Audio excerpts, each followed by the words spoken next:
Hello प्यारे बच्चों। तो कैसे हो आप सब। तो प्यारे बच्चों, आज की इस वीडियो में हम डिस्कस करेंगे क्लास नाइन्थ का आपका साइंस यानी कि विज्ञान का जो सब्जेक्ट है बच्चों, इसी के मिड टर्म एग्जाम 2025-26 के लिए एक most important sample question paper के बारे में, और वो भी कंप्लीट सॉल्यूशन के साथ। और ये सैंपल पेपर अभी आपके साइंस का जो मिड टर्म का ऑफिशियल एग्जाम होगा उसमें डेफिनेटली आपको बहुत ज्यादा हेल्प करने वाला है बच्चों, क्योंकि जो भी क्वेश्चन आज की इस वीडियो में इस सैंपल क्वेश्चन पेपर में हम डिस्कस करेंगे, चाहे वो आपके फिजिक्स के हो, केमिस्ट्री के हो या फिर बायोलॉजी के हो, सारे के सारे क्वेश्चंस ना सिर्फ इंपॉर्टेंट हैं, इंपॉर्टेंट होने के साथ साथ सिलेक्टेड क्वेश्चंस हैं और रिपीटेड क्वेश्चंस है बच्चों, जो ज्यादातर मिड टर्म एग्जाम में पूछे जाते हैं। That's why I am telling you बच्चों कि वीडियो को कंप्लीटली एंड तक जरूर देखिएगा। बहुत अच्छी आपकी प्रिपरेशन, बहुत अच्छी आपकी प्रैक्टिस यहाँ पे होने वाली है। और साथ ही साथ आई बटन में ऑल सब्जेक्ट्स क्लास नाइन्थ की जितने भी सैंपल पेपर्स हैं सारी प्लेलिस्ट मिल जाएंगी, तो यहां से जाके जरूर से देख लेना, ठीक है। तो बच्चों शुरू करते हैं। साइंस का आपका एग्जाम 3 घंटे का आने वाला है और 80 नंबर का आएगा। इसके पेपर के पैटर्न को समझने के लिए हमें सामान्य निर्देश जरूर पढ़ने हैं, और सबसे जरूरी चीज, ये वीडियो हिंदी मीडियम और इंग्लिश मीडियम दोनों के लिए ही रहने वाली है, तो आप सभी इसको एंड तक जरूर देखें। तो बच्चों, पेपर के पैटर्न को समझने के लिए हम सामान्य निर्देश को पढ़ते हैं, क्योंकि ये हमारा पहला पेपर है, तो पैटर्न समझना सबसे पहली हमारी प्रायोरिटी है ना। तो देखो बच्चों, पेपर आपका जो 5 खंडों में बटा हुआ होगा और 39 प्रश्न होंगे। खंड का के अंदर आपके 20 एमसीक्यू क्वेश्चन होंगे बच्चों, 1 मार्क्स के, यानी कि एग्जाम में टोटल आपके 20 एमसीक्यू आने वाले हैं। खंड खा के अंदर आपके 2 नंबर के टोटल 6 क्वेश्चन यहाँ पे आपसे पूछे जाएंगे, 2 नंबर के टोटल 6। खंड घा के अंदर 3 नंबर के टोटल आपके यहाँ पे 7 क्वेश्चन होने वाले हैं, और खंड घा के अंदर 5-5 नंबर के आपके 3 क्वेश्चन होंगे, और ये लॉन्ग क्वेश्चन है बच्चों, और लॉन्ग क्वेश्चन ज्यादातर एग्जाम में आते हैं, ठीक है। आपको मैं करवाऊंगा, चिंता मत करो। और 5वें खंड के अंदर 4-4 नंबर के आपके 3 जो है ना, ये स्रोत आधारित, केस आधारित, इमेज आधारित, है ना, ऐसे क्वेश्चन होंगे बच्चों, 4-4 नंबर के 3। सेम इसी तरीके से इंग्लिश मीडियम में आप देख लेंगे। सेक्शन ए में आपके 20 जो क्वेश्चन है ऑब्जेक्टिव टाइप के होंगे, यानी कि 20 एमसीक्यू होंगे आपके। सेक्शन जो बी रहेगा, ए में तो आपके एमसीक्यू हो गए, बी के अंदर 2 नंबर के 6 क्वेश्चन होंगे, सी के अंदर 3 नंबर के 7 क्वेश्चन, डी के अंदर 5 नंबर के आपके 3 क्वेश्चन, और ई के अंदर 4 नंबर के 3 क्वेश्चन, इस तरीके से, ठीक है बच्चों। तो इस वीडियो में आधा पेपर हम समझ लेंगे, बाकी जो क्वेश्चन बच जाएंगे उससे पार्ट 2 में समझाऊंगा, उसका लिंक भी आपको डिस्क्रिप्शन में और यहाँ पे आई बटन में मिल जाएगा, ठीक है बच्चों। वीडियो अच्छी लगे बच्चों तो आप सभी बच्चे इस वीडियो को ज्यादा से ज्यादा लाइक जरूर करिएगा, और अपने सभी दोस्तों में ज्यादा से ज्यादा शेयर जरूर करें। चैनल को सब्सक्राइब करके बेल नोटिफिकेशन को ऑल पे जरूर से सेट कर दीजिएगा, ठीक है। तो चलिए बच्चों, वीडियो को शुरू करते हैं और समझते हैं अपने आज के इस सैंपल पेपर को। तो चलिए वीडियो शुरू करेंगे। ओके, तो फाइनली प्यारे बच्चों, यहाँ पे आप देख सकते हैं आज के इस पेपर का और इस वीडियो का हमारा सबसे पहला खंड, खंड नंबर का बहुविकल्पीय प्रश्नों का, वो यहाँ से शुरुआत हो चुका है। तो बच्चों, इस सेक्शन में हम लोग 20 एमसीक्यू को डिस्कस करेंगे, तो आप सभी बच्चे भी इन एमसीक्यू क्वेश्चन का आंसर मेरे आंसर देने से पहले अपने मन ही मन जरूर सोचें, और वीडियो एंड होने के बाद या फिर ये सेक्शन ए खत्म होने के बाद आप मुझे अपना स्कोर जरूर बताना कि 20 आउट ऑफ आपने कितने के सही राइट आंसर दिए थे, ठीक है। तो चलो शुरू करते हैं।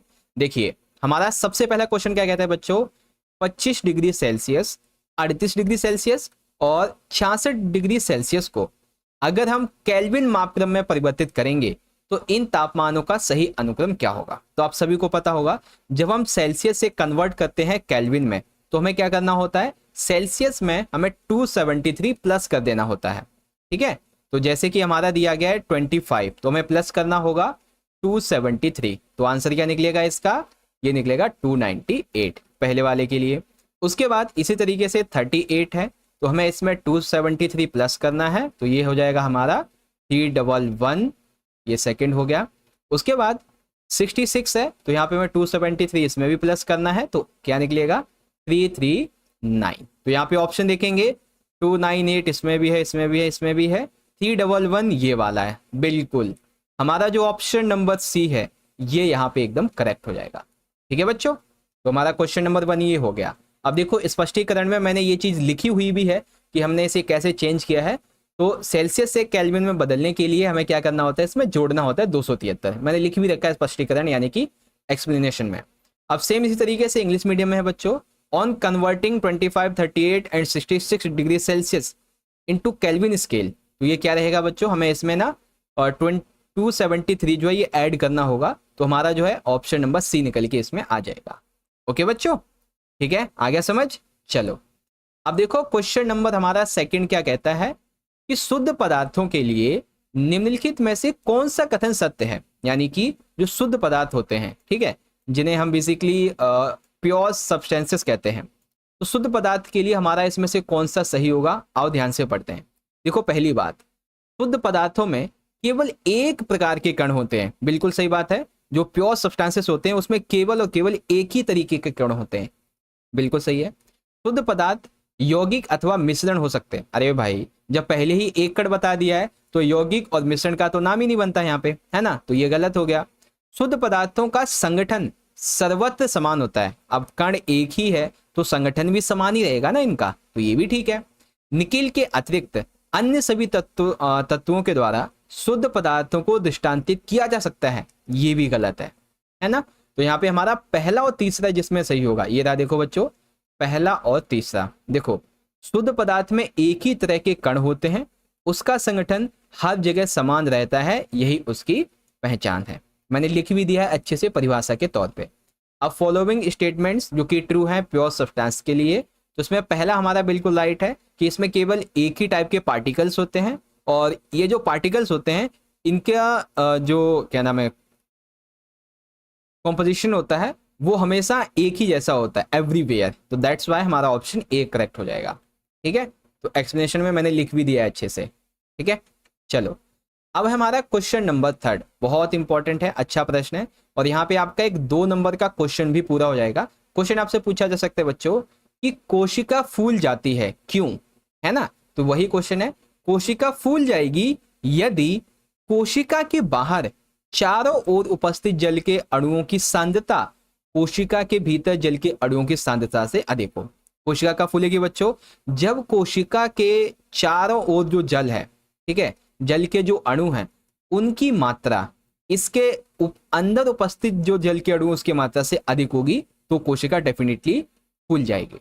ठीक है, अब इसको हम थोड़ा और अच्छे से समझ लेते हैं बच्चों। देखो, जब कोशिका के बाहर जल अणुओं की सांद्रता इसके अंदर की अपेक्षा अधिक होती है, तो फिर होती है परासरण प्रक्रिया, जिसे हम ओस्मोसिस कहते हैं। ठीक है, इस स्थिति में कोशिका की जो अधपारगम्य झिल्ली होती है, सेमी पेरिमेबल मेम्ब्रेन्स के माध्यम से बाहर का जल भीतर प्रवेश करने लगता है। परिणाम स्वरूप कोशिका के अंदर जल की जो मात्रा होती है, जल के अणुओं की मात्रा, ये बढ़ जाती है और वो फूल जाती है। ठीक है, तो कौन सी प्रक्रिया के माध्यम से फूलती है बच्चों, परासरण की प्रक्रिया के माध्यम से। याद रखें, ये भी एमसीक्यू में आ सकता है कि कोशिका किस प्रक्रिया के माध्यम से फूलती है, तो परासरण। ठीक है, ओस्मोसिस जिसे कहते हैं। अब सेम इसी तरीके से इंग्लिश मीडियम में दिया गया बच्चों, the cell will swell if, तो ऑप्शन नंबर यहाँ पे बी रहेगा। और एक्सप्लेनेशन के लिए आप देख सकते हैं मैंने पूरी इंफॉर्मेशन यहाँ पे लिखी हुई है, जिस प्रोसेस के माध्यम से ये होता है उसे हम ऑस्मोसिस कहते हैं। ओके बच्चों, वेरी गुड। चलिए अगला प्रश्न काफी ज्यादा बड़ा प्रश्न है लेकिन इंपॉर्टेंट भी है, बड़े ध्यान से देखना, कई चीजें आपको पता चलेंगी। तो क्वेश्चन 4 कहता है बच्चों, निम्नलिखित में से दी गई जानकारी में सत्य की पहचान करो। तो इसमें एक सत्य है या 2 सत्य या फिर सारे के सारे सत्य हैं, वो हमें पहचानना है। बच्चों एग्जाम के अंदर 1 या 2 क्वेश्चन ऐसे जरूर होंगे जो कि काफी ज्यादा लॉन्ग होने वाले हैं। ठीक है, तो आपको मैं ना जो 5 सैंपल क्वेश्चन पेपर करवाऊंगा, हर एक पेपर में 1 से 2 क्वेश्चन एमसीक्यू में ऐसे जरूर लेके आऊंगा जो काफी लॉन्ग होंगे और जहां से आपको इन्फॉर्मेशन भी बहुत ज्यादा मिलेगी। ठीक है, अब जैसे हमारा पहला पॉइंट कहता है क्या, देखो, मरुस्थलीय पादपों में उपत्वचा यानी कि क्यूटिकल के कारण जलहास की दर में कमी आती है। जो मरुस्थलीय पादप होते हैं इनमें उपत्वचा के कारण जलहास की दर में कमी आती है।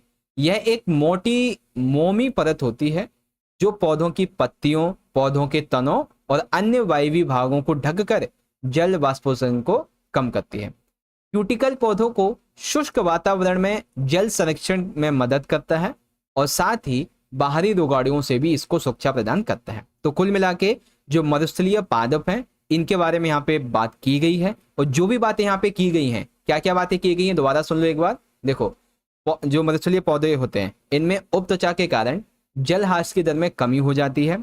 अब ये बेसिकली क्यूटिकल क्या है, तो ये एक मोटी मोमी परत होती है जो कि पौधों की पत्तियां, तने और वायवीय भागों को ढक देती है, जिससे जल वाष्पोत्सर्जन की प्रक्रिया कम हो जाती है ना। और यह जल संरक्षण में मदद करता है और साथ ही रोगाणुओं से भी बचाता है। ये बात बिल्कुल हमारी सही है, तो पहला तो सही हो गया। दूसरा पढ़ो बच्चों, वृक्ष की लंबाई में वृद्धि शीर्षत विभाज्योतक के कारण होती है। ठीक है, वृक्ष की लंबाई में वृद्धि किस वजह से होती है बच्चों? शीर्षत विभाज्योतक की वजह से, जो तने और जड़ों के शीर्ष पे स्थित रहता है। अतः तने के बीच ठोकी गई कील अपनी जगह पर ही बनी रहती है या फिर ऊपर नीचे हो जाती है। ये भी सही है हमारा कि वृक्ष की लंबाई किसकी वजह से होती है। तीसरा, कॉर्क कोशिकाओं की भित्ति तुबेरिन नामक पदार्थ से युक्त होती है। तो ध्यान रखेंगे बच्चों, कॉर्क कोशिकाओं की जो भित्ति होती है वो किससे बनी होती है? तुबेरिन नामक पदार्थ से। और ये पदार्थ क्या कहता है? ये पदार्थ उन्हें जल एवं गैसों के लिए अभेद्य बना देती है, इसलिए कॉर्क उत्तक पौधों की सुरक्षा में सहायता करती है। तो अब जितनी भी बातें यहाँ पे दी गई हैं बच्चों, ठीक है, ए बी सी, सारी की सारी बातें हमारी यहाँ पे सही हैं, तो ऑप्शन डी हमारा करेक्ट हो जाएगा। ठीक है प्यारे बच्चों, आ रहा है अच्छे से समझ? Very good.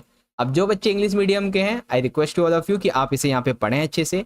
जितनी भी हमारी यहाँ पे इंफॉर्मेशन हैं वो सारे के सारे ऑप्शन हमारे यहाँ पे बिल्कुल सही हैं।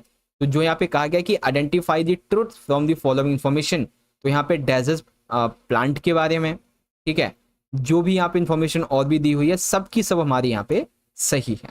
ठीक है, चलो अब देखते हैं बच्चों क्वेश्चन नंबर 5, अभिकथन और कारण। तो अभिकथन कहता है बच्चों, अभी तक ज्ञात तत्वों की संख्या 100 से अधिक है। इनमें से 92 तत्व प्राकृतिक हैं, जबकि शेष बचे हुए मानव निर्मित हैं। यानी कि अभी तक देखा जाए तो 100 से अधिक तत्वों की खोज हो चुकी है, जिसमें से 92 तो नेचुरल हैं, बाकी सब मैन मेड है। कारण, बिलियन 2 या 2 से अधिक पदार्थों का समांगी मिश्रण है। बिलियन के बड़े अवयव को विलायक कहते हैं तथा अवयव को विलेय कहते हैं सर, एक तरफ तो बात की जा रही है तत्वों की, एक तरफ बिलियन की परिभाषा की बात की गई है। तो देखो दोनों बातें अपनी अपनी जगह बिल्कुल सही हैं, लेकिन दोनों का आपस में कोई लिंक नहीं है, कोई व्याख्या नहीं है। दैट्स वाई ऑप्शन बी सही होगा कि हैं तो दोनों बातें हमारी सही, लेकिन अब व्याख्या नहीं है हमारी। ओके, सेम इसी तरीके से आप इंग्लिश मीडियम में देख सकते हैं बच्चों, the number of elements known so far is more than 100. Out of these 92 elements are natural while the rest are man made. बिल्कुल ठीक है। एंड यहाँ पे जो कहा गया कि a solution is a homogeneous mixture of 2 or more substances. The larger component of a solution is called the solvent and the smaller component is called the solute. तो यहाँ पे हैं तो दोनों बातें एकदम ठीक, बट एक्सप्लेनेशन यहाँ पे नहीं है। That's why option b is the correct. Okay, चलो ओके, तो चलो क्वेश्चन नंबर 6 को पढ़ते हैं। देखो, प्रोकैरियोट का अपरिभाषित केंद्रक क्षेत्र क्या कहलाता है? ठीक है, तो देखो बच्चों, ये होता है केंद्रकाभ। ठीक है, केंद्रकाभ क्या है? प्रोकैरियोटिक कोशिका का वह अनियमित क्षेत्र है जहां डीएनए उपस्थित होता है। तो यहाँ पे क्या होता है बच्चों? डीएनए होता है, और यह झिल्ली से घिरा नहीं होता है, इसके आसपास झिल्ली नहीं होती है। इसमें संपूर्ण या फिर अधिकांश आनुवांशिक पदार्थ गुणसूत्र के रूप में पाए जाते हैं। ठीक है, जैसे गुणसूत्र होता है ना, एक्स एक्स, एक्स वाई, ठीक है, वाई एक्स और वाई वाई, इस तरीके के गुणसूत्र इसमें पाए जाते हैं, है ना। तो ये चीजें हैं, आई होप आप समझ गए होंगे। अब चलो इसको हम आगे देखते हैं अच्छे तरीके से। सेम इसी तरीके से इंग्लिश मीडियम में, the undefined nuclear region of prokaryote is called, है इंग्लिश में तो एक ही जैसे हो गई है। तो अच्छा, दरअसल यहाँ पे ना थोड़ा सा मिस्टेक है। मिस्टेक ये है कि यहाँ पे ना जो हमारा ये वाला ऑप्शन है, ठीक है, आप इन सबको भूल जाओ अभी, आप बस इसको याद रखो। ठीक है, इस चीज को, ये हमारा राइट वर्ड है इसके लिए। ठीक है, वहां पे लिखना मैं भूल गया, कोई बात नहीं। बाकी देखो अगला क्वेश्चन है हमारा। अच्छा हाँ, इसको पढ़ लेना है आप एक बार। ठीक है, अगला क्वेश्चन, निम्नलिखित में से कौन से ऊतक में मृत कोशिकाएं पाई जाती हैं? बच्चों, मृत कोशिकाएं कौन से ऊतक में पाई जाती हैं ये आपको बताना है। तो उस ऊतक का नाम है बच्चों दृढ़ोत्तक ऊतक। ठीक है, जिसे हम कहते हैं स्क्लेरेनकाइमा। अब देखो ये क्या है, दरअसल ये सरल स्थायी ऊतक होते हैं जिसमें मृत कोशिकाएं पाई जाती हैं। इसकी कोशिकाएं लंबी होती हैं, संकरी होती हैं और पूर्णतः मृत होती हैं। इनकी कोशिका भित्ति पर लिग्नन जमा होने से ये कठोर हो जाती हैं, इसी कारण ये पौधों को सहारा देती हैं और उन्हें मजबूती प्रदान करते हैं। तो आपसे पूछा जाए कि पौधों को सहारा देने और उनको मजबूती प्रदान करने लिग्नन किन पे जमा होता है, तो याद रखेंगे कहाँ पे, एक सरल स्थायी ऊतक है जिसका नाम होता है स्क्लेरेंकाइमा यानी कि दृढ़ोतक। याद कर लेंगे, वेरी गुड। अब सेम इसी का English medium, in which of the following tissue dead cells are found, तो किसमें होता है बच्चों, स्क्लेरेंकाइमा में। और इसकी एक्सप्लेनेशन भी आप यहाँ पे देख सकते हैं। ओके बच्चों, चलिए अगला है क्वेश्चन नंबर 7। बहुत अच्छा प्रश्न है, ध्यान से देखो। बीटी ग्राफ के द्वारा घेरा गया क्षेत्रफल किसी भौतिक राशि को निरूपित करता है जिसका मात्रक क्या है। यानी कि जो बीटी ग्राफ होता है, इस ग्राफ के द्वारा घेरा गया जो क्षेत्रफल है, जो एरिया है, वो भौतिक राशि को निरूपित करता है। तो इसका मात्रक क्या होता है बच्चों, इसका मात्रक होता है m। अब ये m क्या है, तो ध्यान से देखो। बीटी ग्राफ के द्वारा घेरा गया क्षेत्रफल विस्थापन को दर्शाता है जिसका मात्रक m यानी कि मीटर होता है।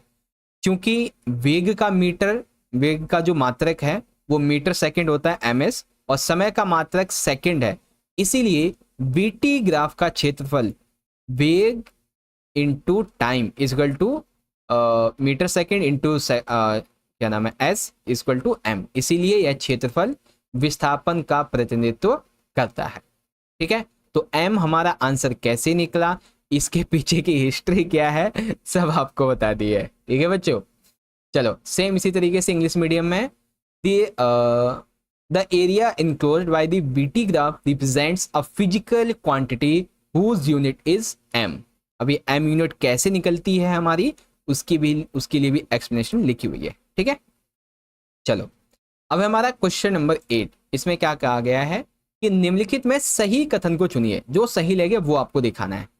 तो देखो, श्वेत क्रांति का अर्थ है दुग्ध उत्पादन को बढ़ाना। सही बात है भाई, श्वेत क्रांति का मतलब यही है। दूसरा, नीली क्रांति का अर्थ है मत्स्य उत्पादन को बढ़ावा देना। अरे ये बात भी सही है। अगला, पर्यावरणीय गुणवत्ता के साथ समझौता किए बिना खाद्य उत्पादन में वृद्धि संधारणीय कृषि कहलाती है। अरे ये बात भी सही है। तो दुग्ध पालन यानी कि श्वेत क्रांति, नीली क्रांति, संधारणीय कृषि, सब की सब बातें हमारी सही हैं, तो ऑप्शन डी करेक्ट है। ठीक है, अब थोड़ा सा इसको और अच्छे से समझते हैं। भारत ने सन 1970 में श्वेत क्रांति की शुरुआत की थी, जिसका मुख्य टारगेट था दुग्ध उत्पादन में बढ़ोतरी करना। इसके जनक थे वर्गीस कुरियन। इनका पूरा नाम यहाँ पे नहीं लिखा है, इनका पूरा नाम है वर्गीस कुरियन। ठीक है, Verghese Kurien, milkman of India. ठीक है, इस तरीके से। नीली क्रांति का अर्थ है मत्स्य उत्पादन बढ़ाना। साथ ही ये जो यहाँ पे संधारणीय कृषि की बात की गई, ये भी ठीक है ना। तो आपको स्पष्टीकरण भी मिल गया, आंसर भी मिल गया। अरे और क्या चाहिए अब। अगला करेक्ट स्टेटमेंट बतानी है बच्चों। तो white revolution means increasing milk production, and blue revolution means increasing fish production and increasing food production without compromising environmental quality is called sustainable agriculture. It is also right. ठीक है, तो यहाँ पे हमारा ऑप्शन जो डी है ये correct हो जाएगा। ओके प्यारे बच्चों, चलो अब है क्वेश्चन नंबर 9, और यहां पर आपको पता चलेंगे 2 नंबर की 3 इंपॉर्टेंट क्वेश्चंस। ध्यान से देखना। निम्नलिखित कथनों को ध्यान पूर्वक पढ़िए, गलत विकल्प का चयन करो। अरे वाह, गलत चुनना है। हाँ गलत। तो देखो पहली बात यहाँ पे क्या कही गई, एक तो क्वथनांक है, क्वथनांक परीक्षण, समांगी मिश्रण, विलयन और विषमांगी मिश्रण, सबको समझेंगे अच्छे से। ठीक है, देखो क्वथनांक परीक्षण, वायुमंडलीय दाब पर शुद्ध जल का क्वथनांक 370 केल्विन यानी कि 100 सेल्सियस होता है। यदि इसी तापमान पर द्रव उबलता है तो यह शुद्ध जल की पहचान की पुष्टि करता है। तो क्वथनांक परीक्षण क्या कहलाता है बच्चों, जब वायुमंडलीय दाब पर शुद्ध जल का क्वथनांक 373 केल्विन यानी कि 100 सेल्सियस होता है, और इसी पर द्रव अगर उबलता है, ठीक है, इसी तापमान पे द्रव उबलता है, तो वो शुद्ध जल की पहचान कराता है। अगला है विषमांगी मिश्रण, घटक समान रूप से इसमें मिश्रित होते हैं। ठीक है, देखो समांगी का मतलब क्या हो गया, एक समान रूप से मिश्रित होते हैं, इनको हम अलग नहीं कर सकते हैं। जैसे कि चीनी पानी का विलयन है, ठीक है, यानी कि चीनी पानी को मिक्स कर दिया, तो क्या आप इसे अलग कर सकते हो? नहीं। सिरका को अलग कर सकते हो पानी से? नहीं कर सकते।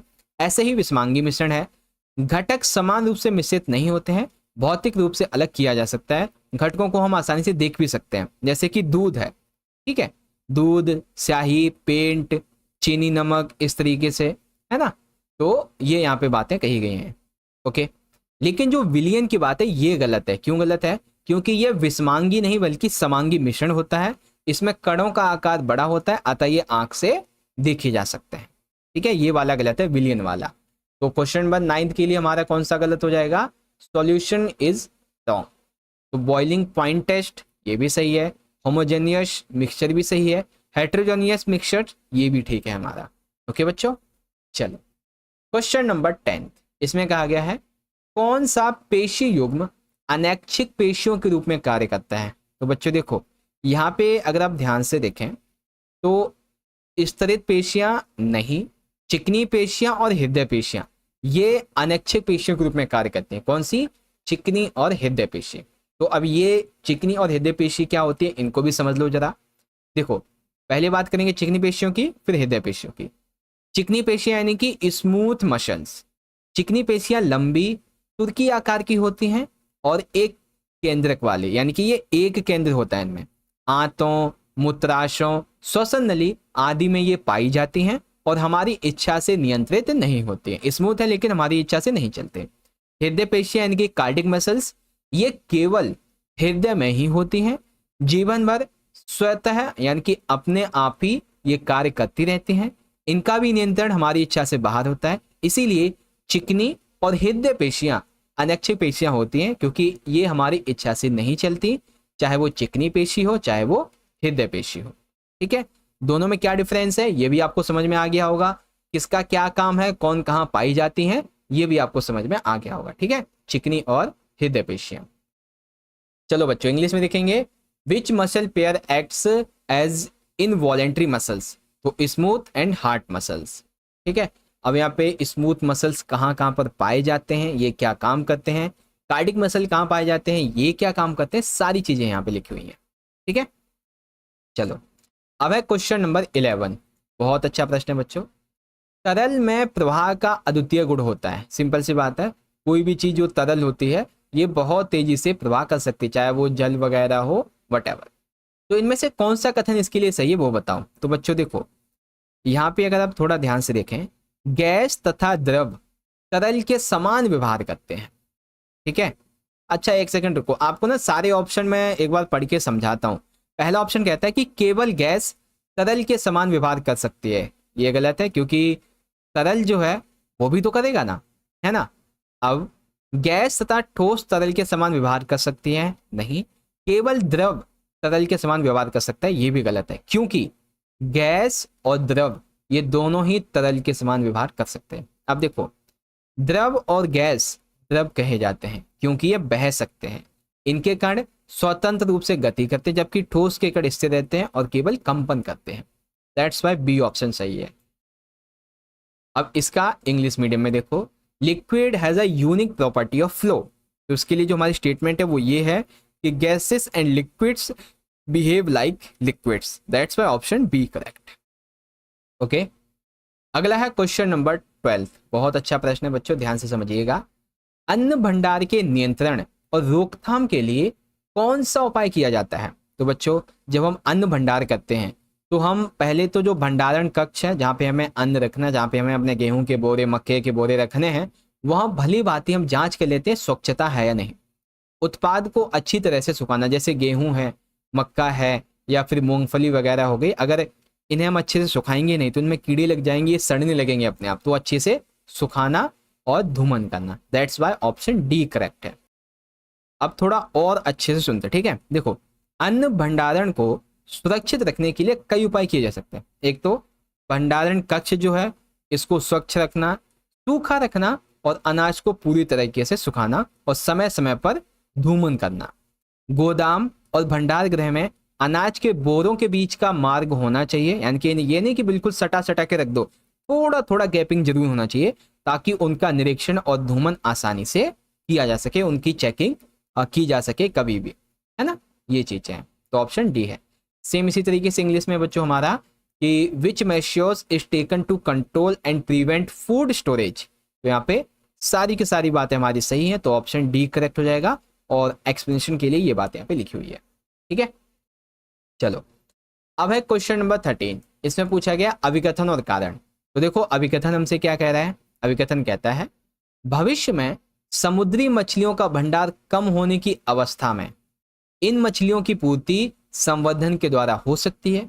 इस प्रणाली को समुद्री संवर्धन यानी कि मैरीकल्चर कहते हैं। तो ये बात सही है कि आने वाले भविष्य में जो फिशेस हैं, जो मछलियां हैं, इनका भंडार कम हो जाएगा, इनकी संख्या कम होगी। तो ऐसे में हम इन्हें फार्मिंग के द्वारा यानी कि मछलियों की पूर्ति कैसे होगी, संवर्धन के माध्यम से, समुद्री संवर्धन जिसे मैरीकल्चर कहते हैं। तो मैरीकल्चर के बारे में ये बात बिल्कुल सही है। अब जो दूसरी हमारी बात दी गई है कारण में, ये बात करेगी कार्बनिक खेती के बारे में। तो एक तरफ तो मैरीकल्चर है, एक तरफ कार्बनिक खेती है, दोनों का लेना देना है आपस में? नहीं लेना देना है, तो इसको हम क्या बोलेंगे, व्याख्या नहीं है। अब एक बार पढ़ लेते हैं ये बात सही है कि नहीं है। कार्बनिक कृषि प्रणालियों में उर्वरक, पीड़कनाशी और शकनाशकों का निम्नतम या बिल्कुल प्रयोग नहीं किया जाता। इन प्रणालियों में स्वस्थ फसल तंत्र के साथ कार्बनिक खाद, पुनर्चक्रित अपशिष्ट, जैव कारकों का अधिकतम उपयोग होता है। सही बात है, लेकिन मैरीकल्चर एक अलग टॉपिक है, कार्बनिक कृषि एक अलग टॉपिक है। दैट्स वाई बातें दोनों सही हैं, लेकिन व्याख्या हमारी नहीं है। ओके, चलो सेम इसी तरीके से आप यहाँ पे इंग्लिश मीडियम में देख सकते हैं बच्चों कि in the future if the stock of marine fish decrease then these fish can be supplied to culture. This system is called mariculture. And second part, the reason is fertilizers is organic farming system. Pesticides and herbicides are used minimally or not at all, or these systems make maximum use of organic manures, recycled waste and bioagents along with healthy cropping system.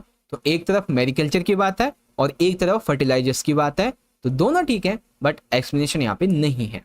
Okay, question number 14 बहुत अच्छा प्रश्न है बच्चों।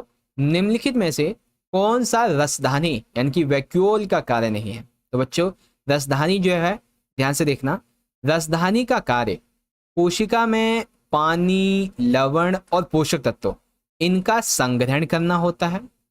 कोशिका को स्फीति और दृढ़ता प्रदान करना होता है, इनकी मजबूती प्रदान करना। जो हमारे कोशिका के अंदर खराब पदार्थ हैं, अपशिष्ट पदार्थ हैं, इनको बाहर निकालने का काम भी इसका होता है। लेकिन गमन का कार्य इसका नहीं होता, मूवमेंट इसका कार्य नहीं है। ठीक है, तो ऑप्शन ए वाला हो जाएगा। सेम इस तरीके से इंग्लिश में देख लेंगे बच्चों, विच of the following is not the function of vacuole, that is departure.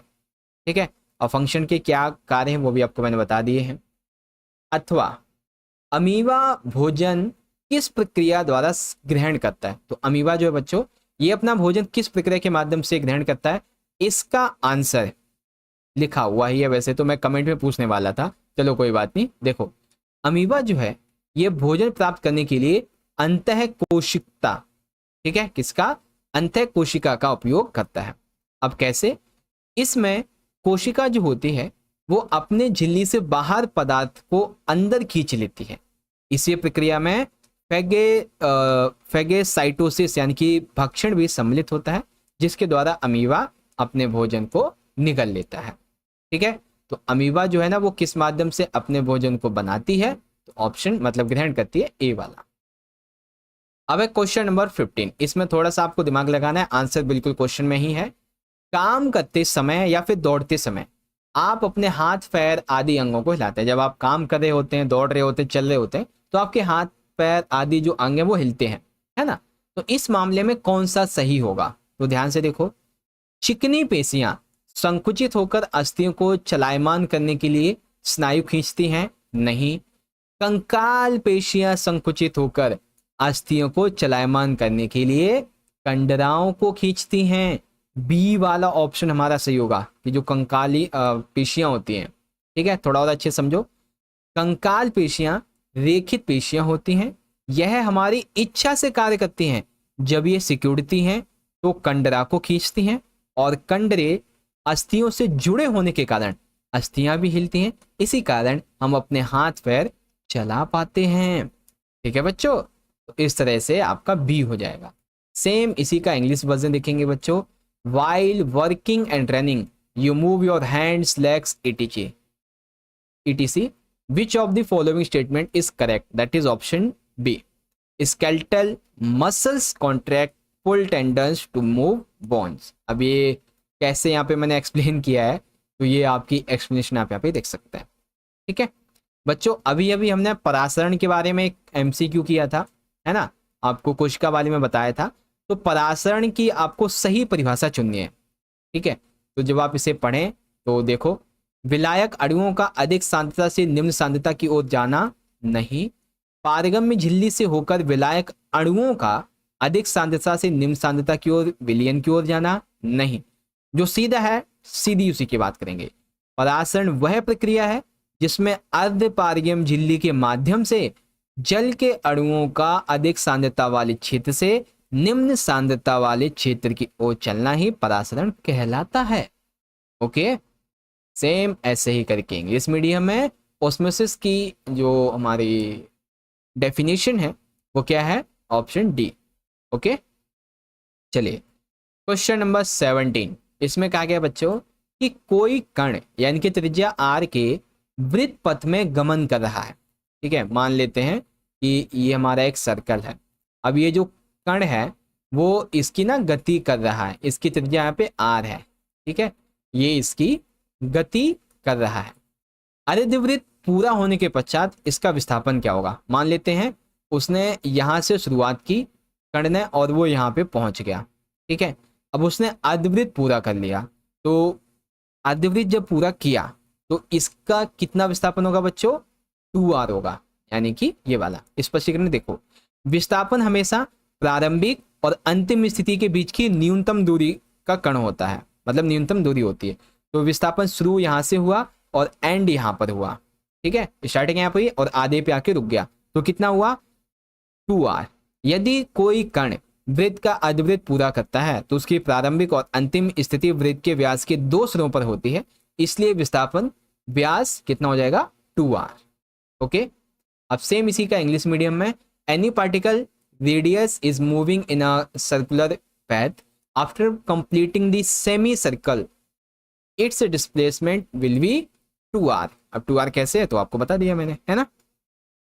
चलो अब एक क्वेश्चन नंबर 18, बहुत ही अच्छा प्रश्न बच्चों। मानव शरीर में वसा जो होती है वो निम्नलिखित में से भंडारित होती है। तो बच्चों मानव शरीर में जो वसा होती है वो कहाँ पे भंडारित होती है? आप सभी को पता होगा बच्चों, कहाँ पे देखो वसा होती है, तो सिंपल सी बात है वसा ऊतक में शामिल होगी, है ना। तो देखो वसामय ऊतक यानी कि एडिपोज टिश्यू, ये एक प्रकार की संयोजी ऊतक होते हैं जिसमें वसा की गोलिकाएं संचित होती हैं। यह त्वचा के नीचे और आंतरिक अंगों के बीच पाया जाता है और ऊर्जा संचय, ऊष्मा संरक्षण, वसा का क्या नाम है भंडारण, सब यही करते हैं वसा में ऊतक। ठीक है, fat in the human body is stored in the following, तो कहाँ पे होती है बच्चों? एडिपोज टिश्यूज में होती है, जिसे फैटी टिश्यूज भी कहते हैं। अगला, निम्नलिखित में से किस पौधे से तेल प्राप्त होता है? तो देखो गुड़हल से तेल नहीं, फूलगोभी से नहीं, मसूर से नहीं, सूरजमुखी से प्राप्त होता है। अब सूरजमुखी के बारे में थोड़ा और ध्यान से समझ लेते हैं। तो देखो सूरजमुखी के पौधे से तेल निकलता है, एक तो बात ये। इसके अलावा सोयाबीन, मूंगफली, सरसों, तिल आदि भी ऐसे ही फसल, ऐसे ही तिलहन के उदाहरण हैं। ये तेल वसा और वसीय पदार्थों के अच्छे स्रोत होते हैं। जैसे ये सोयाबीन, मूंगफली, सरसों, तेल, सूरजमुखी, ये क्या बच्चों? ये तेलों के, वसीय पदार्थ के अच्छे स्रोत होते हैं और मुख्य रूप से असंतृप्त वसा प्रदान करते हैं। अगर पूछा जाए ना असंतृप्त वसा कौन प्रदान करते हैं, तो ये सब। ठीक है, जब इन बीजों को आधुनिक तकनीकों से निकाला और तैयार किया जाता है तो यह पौष्टिक भोजन बन जाते हैं। मसूर को दाल के रूप में खाया जाता है, फूलगोभी को सब्जी के रूप में इस्तेमाल किया जाता है, और जो गुड़हल है वो एक सजावटी पौधा होती है। बाकी जो 3 है ना हमारे, इनका भी एक्सप्रेशन दे दिया है। मसूर दाल होती है, फूलगोभी सब्जी होती है, गुड़हल सजावटी पौधा। अब इसी का English medium, now which of the following plants is oil obtained? तो किससे होता है बच्चों? सनफ्लावर से। अब सनफ्लावर से बाकी और भी जो पार्ट हैं, और भी चीज़ें जिससे और भी हमें बहुत कुछ मिलता है, और जो हमारे 3 पॉइंट्स हैं इनके बारे में क्या कहा गया सब लिखा हुआ है। ठीक है, चलो क्वेश्चन नंबर 19, बहुत अच्छा प्रश्न है बच्चों। देखो, सरल रेखीय पथ के अनुदिश त्वरित गति से गतिमान किसी पिंड के लिए नीचे दिए गए कथनों में कौन सा सही नहीं है। आ जाओ एक बार थोड़ा दोबारा ध्यान से समझते हैं। देखो, सरल रेखीय पथ के अनुदिश यानी कि एक सरल रेखीय पथ है, इसी के अनुदिश त्वरित गति से गतिमान किसी पिंड के नीचे दिए गए कथनों में से कौन सा सही नहीं होगा। तो पहली बात, इसकी चाल परिवर्तित होती रहती है, सही बात है। इसका वेग सदैव परिवर्तित होता रहेगा और इस पर सदैव एक ही बल कार्य करेगा, लेकिन ये सदैव पृथ्वी से दूर जाएगा, ये हमारा गलत होगा। क्योंकि देखो, सरल रेखीय पथ पर त्वरित गति से चलने वाला पिंड सदैव पृथ्वी से दूर नहीं जाता। इसका केवल यह अर्थ है कि पिंड की गति में त्वरण मौजूद होता है, दिशा पृथ्वी की ओर या उससे दूर हो सकती है, इसीलिए यह कथन सही नहीं है। कौन सा? बी वाला सही नहीं है। ओके, सेम इसी तरीके से इंग्लिश मीडियम में it always moves away from earth, it is wrong option. Okay, चलो अब देखते हैं बच्चों क्वेश्चन नंबर 20। अच्छा प्रश्न है, आपको थोड़ा सा दिमाग लगाना है और आपको आंसर आपका मिल जाएगा। ठीक है, देखो क्वेश्चन 20 कहता है, जब किसी वस्तु पर लगे अनेक बलों का परिणाम बल शून्य नहीं होता तो उस बल को हम असंतुलित बल कहते हैं। यानी कि जब किसी वस्तु पर जितने भी बल लगे, अगर उनका परिणाम शून्य नहीं है तो वो असंतुलित बल कहलाएगा। अब इसमें से असंतुलित बल के प्रभाव को कौन दिखाता है? तो पहली बात यह है कि किसी भी स्थिर वस्तु को गतिशील कर देता है। असंतुलित जो बल होता है वो किसी भी एकदम स्थिर वस्तु को गतिशील दे देता है, गति प्रदान कर देता है, सही बात है। दूसरा, किसी भी गतिशील वस्तु के वेग को बढ़ावा देता है, सही बात है। किसी भी गतिशील वस्तु के वेग को कम भी कर सकता है ये बल, ये भी सही बात है। किसी भी गतिशील वस्तु को स्थिर भी ये बल बना सकता है, जी हाँ, ये वाला भी सही है। मतलब असंतुलित बल के प्रभाव में ऑप्शन नंबर डी सही हो जाएगा। ठीक है, सेम इसी तरीके से इंग्लिश मीडियम में when the distant force of civilian forces acting on an object is not zero then that force is called unbalanced force। अब इसके लिए कौन सा यहाँ पे इफेक्ट दिखाया जा रहा है? तो सारे इफेक्ट्स यहाँ पे जो दिए गए हैं वो सब के सब सही है। ठीक है, तो बच्चों यहाँ पर हमने अपने 20 MCQs पूरे कर लिए हैं एंड आई होप आप सभी को MCQs काफ़ी अच्छे तरीके से समझ में आ गए होंगे। एक बार सारे बच्चे मुझे स्कोर बताओ अपना। वैसे तो आंसर मैंने लिखे हुए थे, आपको समझा भी थे, लेकिन फिर भी आप मुझे बताओ कि 20 में से आपको क्या लगता है कि आपने कितने के सही आंसर दिए होंगे। ठीक है, अब हम बढ़ेंगे बच्चों अपने अगले सेक्शन की तरफ। सेक्शन नंबर बी, या फिर यूं कहें कि खंड नंबर बी है हमारा। खंड का है अति लघुत्तरीय प्रश्नों का, 2 नंबर के क्वेश्चन है इसमें। ठीक है, चलो क्वेश्चन 21 क्या कहते हैं, ध्यान से देखिएगा। गर्म भोजन की गंध दूर तक महसूस होती है जबकि ठंडे भोजन की नहीं होती, इसका कारण क्या होता है? मतलब कि जैसे हमारे घरों में हमारी जो मम्मी होती है, कभी पराठे बनाए, कभी पनीर बनाए, कभी कुछ नई चीज बनाती हैं, या इवन जो भी घर पे बनाए, हमें उसकी महक अंदर बैठे बैठे भी लग जाती है, जबकि ठंडा भोजन चाहे कितना भी अच्छा क्यों ना हो उसकी महक आती ही नहीं। क्या रीजन है इसका? तो रीजन बिल्कुल साफ है। क्या? देखो, गर्म भोजन से निकलने वाले गैसों की कण की गति बहुत अधिक होती है। आपने देखा होगा जैसे खाना बनता है ना तो भाप निकलती है ना, वाष्पीकरण भी होता है एक तरीके से, तो उसके साथ में गैसों के कण होते हैं, जिससे क्या होता है वो तेजी से फैल जाते हैं हवा में घुलते हुए। बढ़ा हुआ तापमान उनकी गतिज ऊर्जा को और गति देता है, जिससे विसरण यानी कि डिफ्यूजन और ज्यादा हो जाता है और वो वायु में साथ मिलकर हमारी जो नाक होती है वहां तक पहुंच जाते हैं। ठीक है, इसी के विपरीत ठंडे भोजन की गंध महसूस करने के लिए हमें इसके पास जाना पड़ता है। ऐसा इसलिए क्योंकि इसमें गैस के जो कण होते हैं वो बहुत कम होते हैं, इनकी गति कम होती है, विसरण धीमा होता है, यही रीजन है। तो मेन रीजन क्या है बच्चों? गैसों के कणों की गति डिसाइड करती है कि भोजन की गंध आपको दूर तक पहुंचेगी या फिर ठंडे भोजन की पास तक जाना पड़ेगा। ठीक है, किसकी? जो गैसों के कण होते हैं इनकी गति। अथवा आप यही देख कर सकते हैं, कोशिका के जीवन की संरचनात्मक और क्रियात्मक इकाई क्यों कहते हैं ये बताओ। यानी कि जो कोशिका है इसे हम जीवन की संरचनात्मक और क्रियात्मक इकाई क्यों कहते हैं ये बताइए। तो बहुत ही सिंपल सा आंसर है। देखो, कोशिका सभी जीवों की सबसे छोटी परंतु मूल इकाई होता है। इसका निर्माण कई कोशिकाओं से मिलकर होता है। कोशिकाओं की आकृति और संरचना उनके कार्यों के अनुसार होती है। कोशिकांगों की उपस्थिति से ही कोशिका जीवित रहती है और अपने सभी कार्य करती है। इसीलिए कोशिका को जीवन की हम संरचनात्मक और क्रियात्मक इकाई कहते हैं। ठीक है तो बहुत ही छोटी सी, लेकिन हमारे जीवन की मूल इकाई होती है। इसका निर्माण बहुत सारी कोशिकाएं मिलकर करती हैं और इसकी आकृति, इसकी संरचना उसके कार्यों के अनुसार होती है, जो हमारी अन्य कोशिकाओं की उपस्थिति को जीवित रखने में मदद करती है, सारे कार्य करती है, इसीलिए इसे कहते हैं। ठीक है, अब इसी का इंग्लिश मीडियम में समझो। The smell of hot food is felt far away whereas cold food does not. Explain the reason for this. तो यहाँ पे कंप्लीट जो रीजन है वो है बच्चों गैस पार्टिकल्स का। इसमें जो गैस के पार्टिकल्स होते हैं वो एयर के साथ में मिक्स होके हमारे सराउंडिंग्स में फैल जाते हैं, जबकि कोल्ड फूड में जो गैस के पार्टिकल्स होते हैं उनकी जो स्पीड होती है वो बहुत ना के बराबर होती है। That's why we have to go closer for smell cold food, है ना, इस तरीके से। और why is cell called the structure and functional unit of life, especially why is cell is important for our life, आप ये भी कह सकते हैं। तो क्यों जरूरी है, क्या बातें हैं, सब कुछ यहाँ पे लिखा हुआ है बच्चों, जिसे आप पढ़ सकते हैं। ठीक है, अच्छे से रीड करना बच्चों। आगे देखते हैं क्वेश्चन 22। इसमें कहा गया है संतृप्त विलयन का उदाहरण देकर इसकी व्याख्या करो, यानी कि संतृप्त विलयन की उदाहरण सहित व्याख्या करो।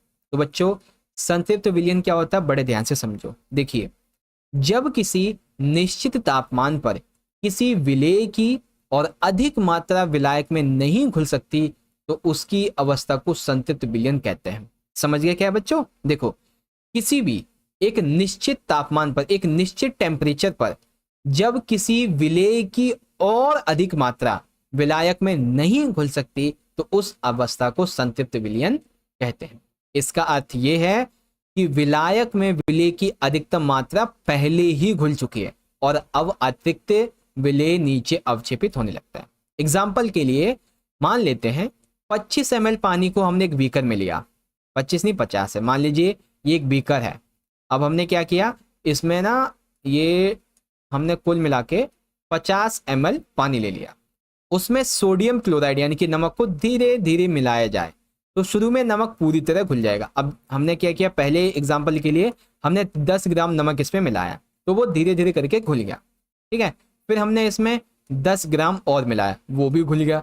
अब हमने इसमें फिर से 10 ग्राम मिलाया, अब घुलने में थोड़ी सी दिक्कत आई, फिर हमने 10 ग्राम और मिलाया, अब तो ये घुल ही नहीं रहा।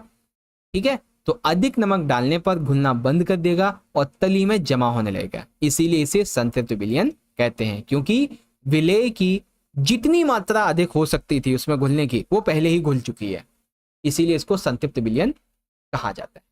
ओके बच्चों, सेम इसी तरीके से इंग्लिश में एक्सप्लेन स्टर्टेड सॉल्यूशन विद एग्जांपल। तो क्या है ये और इसका एग्जांपल क्या है, सब कुछ लिखा हुआ है, आप पढ़ सकते हैं। ठीक है, चलिए क्वेश्चन नंबर 23 क्या कहता है, बहुत ही अच्छा प्रश्न है बच्चों। यदि प्लाज्मा झिल्ली फट जाए या टूट जाए तो क्या होगा?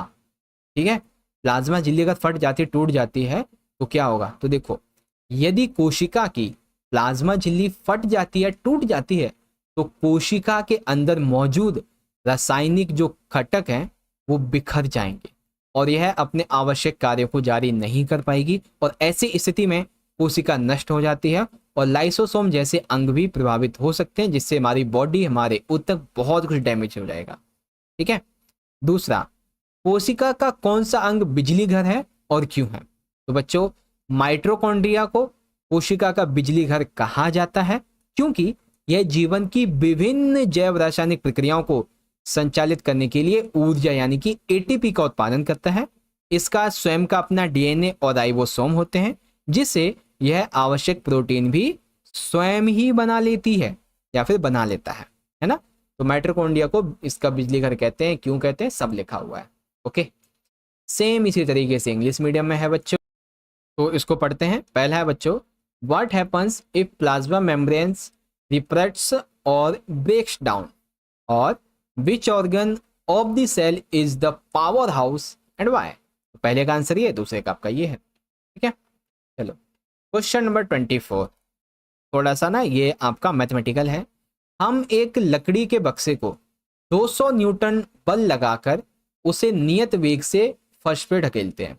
ठीक है, कोई भी ये एक लकड़ी का बल है, बेसिकली बक्सा है, इस पे हमने 200 न्यूटन बल लगाया और इसे नियत वेग से फर्श पर हम इसे क्या कर रहे हैं, धकेल रहे हैं।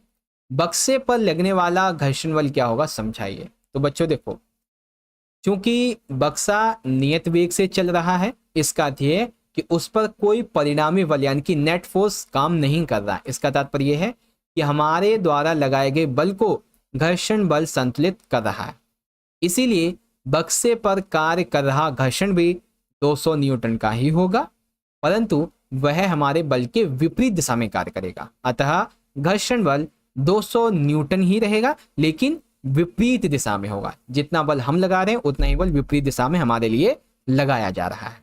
ओके, सेम इसी तरीके से ये आपका क्वेश्चन इंग्लिश मीडियम में यहाँ पे हो जाएगा, जैसे आप पढ़ सकते हैं, और आंसर भी लिखा है। क्वेश्चन नंबर 25 बहुत ही सिंपल सा है बच्चों। ओडोमीटर गाड़ी में क्या मापता है? तो बच्चों, ओडोमीटर गाड़ी के द्वारा तय की गई कुल दूरी को मापता है। क्या मापता है? तय की गई कुल दूरी को। दूसरा, किसी वस्तु का औसत वेग उसकी औसत चाल के बराबर कब होगा? जब कोई वस्तु पूरी तरह से एक ही दिशा में सीधी रेखा में गति कर रही हो, तब उस वस्तु का औसत वेग उसकी औसत चाल के बराबर होगा। ठीक है, पहला क्वेश्चन, दूसरा, पहला आंसर, दूसरा आंसर। ओके, चलो क्वेश्चन नंबर 26 अच्छा प्रश्न है बच्चों, ध्यान से देखिएगा। भंडारण की प्रक्रियाओं में अनाज को नुकसान पहुंचाने वाले प्रमुख कारक कौन कौन से हैं?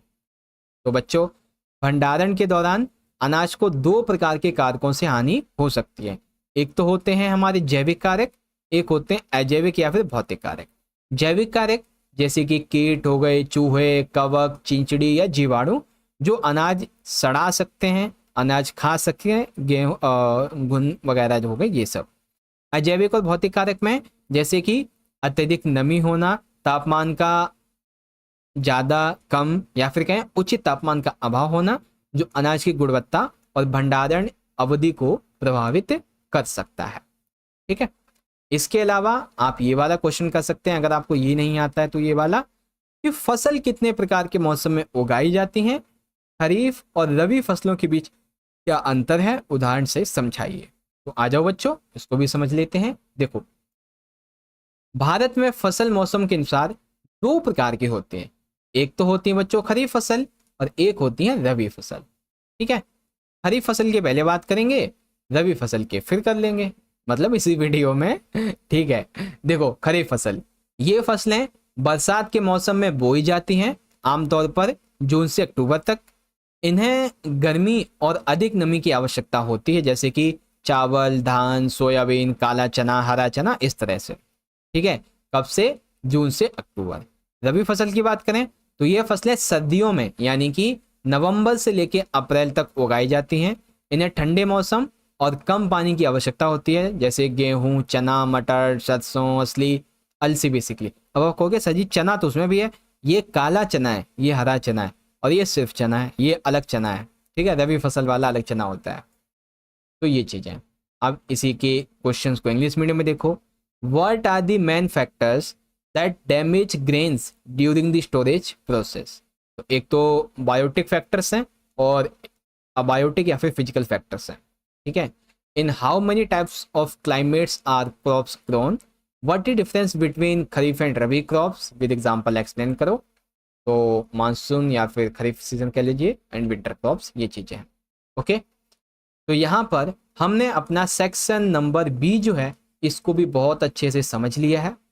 ठीक है, एंड आई होप अभी तक के जो भी क्वेश्चन आपको समझाए हैं वो बहुत अच्छे से आपको समझ में आ गए होंगे। ओके, चलो तो बस प्यारे बच्चों, आज की इस वीडियो के लिए इतना ही रहने देते हैं। अभी आपका खंड गा बचा हुआ है, ठीक है, जिसमें आपके 3-3 नंबर के बहुत ही बढ़िया बढ़िया और इंपॉर्टेंट क्वेश्चंस हैं। ठीक, और इसके अलावा आपका भी खंड घा बचा हुआ है, जिसमें आपके 5 मार्क्स के मोस्ट इंपॉर्टेंट क्वेश्चंस हैं। बहुत अच्छे से मैंने इन क्वेश्चन का आंसर भी लिखा हुआ है, देख सकते हैं आप सभी, बहुत बढ़िया तरीके से। ठीक है, मैथमेटिक्स हर एक चीज़ तरीके के क्वेश्चन है इसमें।